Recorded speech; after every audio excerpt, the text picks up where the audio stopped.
Hi అందరికీ. ఈరోజు మన లంచ్ బాక్స్ సిరీస్లో బాబు కోసము మార్నింగ్ బ్రేక్ఫాస్ట్ లంచ్కి ఏమేమి చేశాను అనేసి మీతో షేర్ చేసుకుంటున్నాను. ఖచ్చితంగా మీరు ట్రై చేయండి. పిల్లలు కూడా ఇష్టంగా తింటారు అండ్ హెల్దీ కూడా. చాలా తక్కువ టైంలో 30 మినిట్స్లో అయిపోయిందండి ఈరోజు అయితే నాకు ఫాస్ట్గా. మార్నింగ్ లేవగానే రైస్ మిల్క్ ఫస్ట్ ఈ రెండే పెట్టేసుకుంటాను. ఈ రెండు అంటే రైస్ ఉడికేలోపు పాలు వేడయ్యేలోపు వెనక మనకి ఏమన్నా కూరగాయలు కట్ చేసుకునే ఉన్నా ఎన్ని సెట్ చేసుకోవచ్చో నాకైతే మంచిగా అనిపిస్తుంది.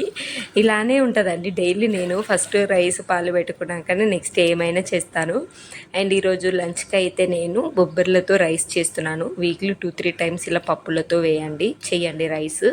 అవి బొబ్బర్లైనా శనగలైనా లేదంటే పెసర్లైనా చోలే అయినా రాజ్మా అయినా ఇవన్నీ సేమ్ ప్రాసెస్లో చేసుకోండి సింపుల్గా. ఫస్ట్ ఒక 2 గ్లాస్ వాటర్ వేసేసుకొని చక్కగా కొన్ని మసాలాలు కొంచెం సాల్ట్ వేసుకొని ఒక 3 విజిల్స్ వచ్చేలాగా కుక్కర్ పెట్టేసుకున్నాను. నైటే నానబెట్టేసుకున్నాం కాబట్టి మార్నింగ్ మనకి టైం సేవ్ అయిపోతుంది. నెక్స్ట్ అయితే బ్రేక్ఫాస్ట్కి రెడీ చేసుకుంటున్నాను. ఒక హాఫ్ కప్ వరకు పచ్చి కొబ్బరి, కొంచెం అల్లం, 2-3 వెల్లిపాయలు, ఒక చిన్న పచ్చిమిర్చి, కొంచెము కరివేపాకు, అలాగే హాఫ్ ఆనియను. ఇవి కూడా నైటే నేను స్వీట్ కార్న్ ఒలిచి పెట్టేసుకున్నానండి. సో ఈ స్వీట్ కార్న్ కూడా ఒక 1 కప్ వరకు అయితే వేసుకున్నాను. సో ఈరోజు అయితే స్వీట్ కార్న్ తోటి చిల్ల టైప్ లేదంటే చిన్న ప్యాన్ కేక్ అనుకోండి, స్వీట్ కార్న్ ప్యాన్ కేక్ అనుకోండి, భలే ఇష్టంగా తింటారు మా పిల్లలైతే. అండ్ హెల్దీ కూడా. చాలా డేస్ అంటే మార్నింగ్కి పెట్టలేదు బాబు బ్రేక్ఫాస్ట్కి. సో మధ్యలో నేను ఆఫ్టర్నూన్ అంటే ఈవినింగ్ టైంలో ఏదో రకంగా స్నాక్స్ ఇస్తాను. స్వీట్ కార్న్ జస్ట్ స్టవ్ పైన కాల్చైనా. చాలా డేస్ అయింది అందుకని ఇలా చేస్తున్నాను. కొంచెం మెత్తగా మిక్సీ పట్టేసుకొని కొన్ని ఆనియన్స్ వేసుకున్నాను. మీకు ఆప్షనల్ అండి, క్యారెట్ కూడా వేసుకోవచ్చు, ఇంకా బీట్రూట్ అయినా వేసుకోవచ్చు, క్యాప్సికమ్, అన్ని వెజిటేబుల్స్ వేసుకోవచ్చు. బట్ నేను ఇది సింపుల్గానే చేసుకున్నాను. సో కొన్ని స్వీట్ కార్న్ ఏమంటగా పీసెస్ అలా వేసుకున్నాను. అలాగే 1 స్పూన్ పల్లీలు, నువ్వులు, అలాగే పుట్నాల పౌడర్, ఒక 2 స్పూన్స్ వరకే పుట్నాల పౌడర్. సో అంతే. కొంచెం ధనియాల పౌడర్, సాల్ట్ ఆల్రెడీ వేసుకున్నాం కాబట్టి ఇంకా అల్లం పేస్ట్ అది కూడా మనం వేసుకున్నాం కదా. కారం అయితే ఇంకేం వేయలే, పచ్చిమిర్చి అంత సరిపోతుంది. మళ్ళీ ఎక్కువ కారమైన బాబు తినడని. సో ఈ విధంగా అంతే. మనకి ఇందులో ఏమంటారు నువ్వులు, పల్లీల పౌడరు, పుట్నాల పౌడర్ వేసాం కాబట్టి ఏమీ బ్రేక్ అవ్వదండి. చేస్తున్నప్పుడు మంచిగా బైండింగ్కి బాగుంటుంది. సో అది కూడా పక్కన పెట్టేసుకున్నాను. ఇంకా రైస్కి ప్రిపేర్ చేస్తున్నాను. కొంచెం ఆయిల్, ఆవాలు, జీలకర్ర, కరివేపాకు, పచ్చిమిర్చి, ఒక చిన్న సైజు ఆనియన్ అండి. సేమ్ మీరు ఇదే ప్రాసెస్లో చేసుకోండి. మీరు ఎలాంటి పప్పులతోనైనా రైస్ చేసినా చాలా హెల్దీ పప్పులు. ఖచ్చితంగా మీరు పిల్లలకి ఇవ్వడానికి ట్రై చేయండి. ఇక్కడ కొంచెం అల్లం పేస్ట్ వేసాను, అది పచ్చివాసన పోయినాక ధనియాల పౌడర్, కొంచెం పెప్పర్, అలాగే కొద్దిగా జీలకర్ర పౌడర్, అంతే. ఇంకేం లేదు. ఇంకా మీరు ఏమంటారు కదా టర్మరిక్ అంటే పసుపు కావాలనుకుంటే వేయండి. బట్ ఈ మధ్య మా కన్నయ్య కలర్ వద్దంటుడు, ఎల్లో కలర్ వద్దమ్మా, నార్మల్ కలర్ బాగుంది అని. ఊరిక మనం ఎల్లో కలర్ చేసినా కూడా పచ్చగా కనిపిస్తుంది కాబట్టి నేను కూడా సరేలేని అవాయిడ్ చేశానండి.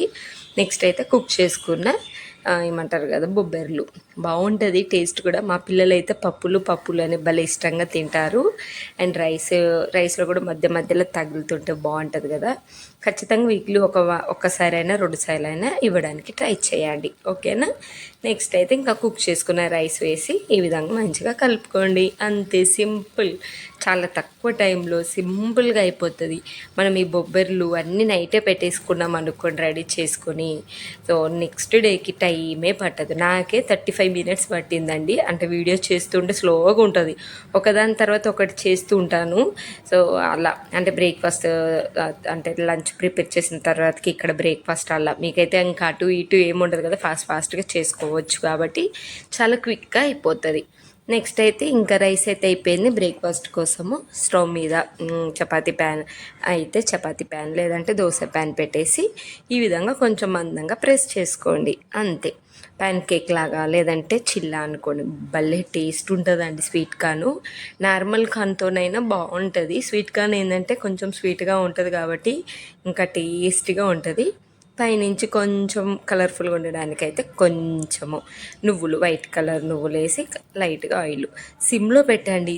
ఒకటి చెప్తున్నాను నేను, చేసే ప్రాసెస్ స్లోగా ఉంటే ఏం కాదండి. ఎస్పెషల్లీ ఇలాంటి చిల్ల టైప్ అంటే నేను ఇది ఎందుకు చెప్తున్నానంటే, మొన్న నేను మా కాన్నతో దోశ వేస్తే రాలేదని చెప్పారు.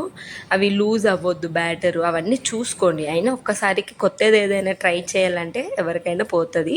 చేస్తుంటే పర్ఫెక్ట్ అవుతుంది. నాకు ఫస్ట్ది కొంచెం కష్టం ఉంటుంది, చేస్తుంటే అదే అలవాటు అయిపోతుంటుంది, అవే వచ్చేస్తాయండి అలా. సో కొంచెం సిమ్లో పెట్టేసి ఒక సైడ్ మొత్తం కాలిన తర్వాతకి ఫ్లిప్ చేయండి. అలా చేయలేదనుకోండి, కింద పచ్చి పచ్చిగా ఉన్నదనుకోండి, ఏమవుతుందంటే బ్రేక్ అవుతూ ఉంటుంది. ఓకేనా? సేమ్ ఇదే మీరు ప్యాన్ కేక్ లాగా కాకుండా సేమ్ ఇందులో నేను కొంచెం క్యారెట్ అలాంటివి బీట్రూట్ తురిమేసి గుంట పొంగనాలు కూడా చేసుకోండి. సూపర్ టేస్ట్ ఉంటుంది. అది కూడా ఒక షేప్ డిఫరెంట్ టైప్ అలా. సో ఇంకెందులో చట్నీ అలాంటివి ఏం వెయ్యనండి, ఎందుకంటే అది ప్లెయిన్గా తిన్న సూపర్ టేస్ట్ ఉంటుంది. కావాలంటే మీరు ఏదన్నా కచ్చప్ లాంటిది పెట్టండి. ఇంకా మా పిల్లలకైతే కచ్చప్ నేను అలాంటి అలవాటు చేయలేదు, ఇవ్వను కూడా. మోస్ట్లీ మీరు అందరూ అబ్జర్వ్ చేస్తే మన ఛానల్లో నేను ఎక్కడ కూడా కచ్చప్, టొమాటో సాస్లు, వెనిగర్ ఇవి ఇయ్యనండి. అన్హెల్దీ అని తెలిసిన తర్వాతకి ఇవ్వడం వేస్ట్ కదా. అది ఇప్పటివరకు మా పిల్లలకు అలవాటు కూడా చేయలేదు నేను. సో మీరు కావాలంటే చేయండి, ఇలా ప్లెయిన్గానైనా తినేస్తారు. ఇంకా రైస్ పెట్టేశాను. నెక్స్ట్ ఒక 2 అయితే పెట్టేశానండి. ఈ 2 తింటే సరిపోతుంది లేండి, చిన్నవే. ఈ విధంగా ఇవి కూడా చేస్తుంటే మంచిగా వచ్చేస్తుంటాయి. ఫస్ట్ అయితే కొంచెం కష్టమవుతుంటుంది, ప్యాను ఫ్రెష్గా ఉంటుంది కాబట్టి తర్వాతకి నో ప్రాబ్లం. సో చిన్న ప్యాన్ కేక్ లాగా. నెక్స్ట్ ఈరోజు స్నాక్స్ కింద అయితే బెల్లంతో ఇవి పాప్కార్న్ చేశాను. నేను ఇంట్లోనే చేశాను. బేసిక్గా బయట అంటే ఆ మధ్య కొనుక్కునేదాన్ని, ఎందుకులే ఇది చేయడం సింపుల్ అండి. కొంచెం ప్యాన్లో బెల్లం వేసి, పాప్కార్న్ మనం ఆల్రెడీ ఏముంటాయి రెడీగానే ఉంటాయి కాబట్టి ఆ బెల్లంలో వేసి కొంచెం అటు ఇటు రోస్ట్ చేస్తే సరిపోతుంది, స్వీట్ పాప్కార్న్ అయిపోతుంది. సో ఇవన్నీ నేను కావాలంటే చెప్పండి, వీడియోలో షేర్ చేసుకుంటాను. ఓకేనా? నార్మల్ బయట తీసుకొచ్చిన పాప్కార్న్ ఏనండి, 10 రూపీస్ పాప్కార్న్ ఉంటుంది చూడండి, అది తెచ్చి బెల్లంలో వేసి ఈ విధంగా కలిపేసుకున్నాను అంతే. సో ఈరోజు అయితే సింపుల్గా లంచ్ బాక్స్ రెడీ అయిపోయింది. ఇలా బ్రేక్ఫాస్ట్ అండ్ లంచ్ బాక్స్ ఇంకా అన్నీ రెడీ చేసిన తర్వాతకి మా నేను లేపేస్తాను. మీరు ట్రై చేయండి. బాయ్.